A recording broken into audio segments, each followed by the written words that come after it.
Most men want power, status, control, recognition. They want to be seen, respected, remembered, to walk into a room and feel that they matter. What if I told you one of the most powerful leaders of the 20th century had all of it and chose to walk away?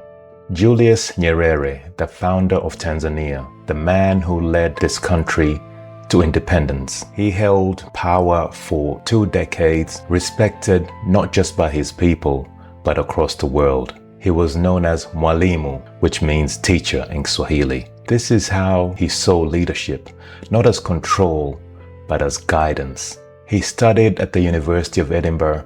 Back then, that was not common. It tells you something about the type of man he was: disciplined, curious, and willing to step into unfamiliar spaces. And curiously enough, this is the same university that my father went to. Today, power looks very different. Louder, more reactive, more performative, more concerned about being seen than being steady. Quick to respond, quick to escalate, quick to try to prove something, as if every moment is a test, as if every interaction has to be won. But Nyerere, Mwalimu, wasn't trying to win every moment. He wasn't trying to dominate every room. There was no urgency in him to prove his importance. Even in power, he lived modestly.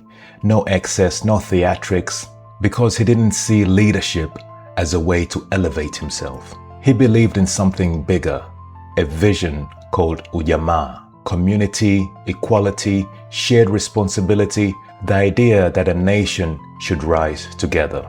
Now, it didn't all work. Some of it failed.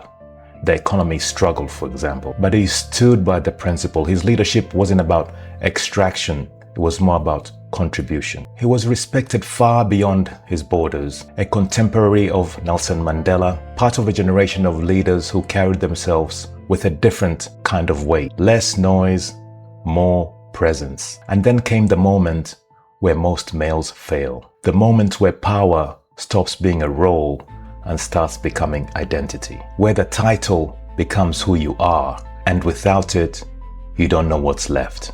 But he didn't hold on, he didn't cling to it, he didn't reshape the rules to hang on. He stepped down, calmly, deliberately, by choice. And when he walked away, he didn't chase relevance. He didn't try to stay in the spotlight. He returned to a modest life back with his people. No spectacle, no reinvention, just a man comfortable without the title. Because real power isn't just about what you take or how long you can hold it. It's about knowing you don't need it to be who you think you are. Most men chase power. Few have the strength to walk away from it.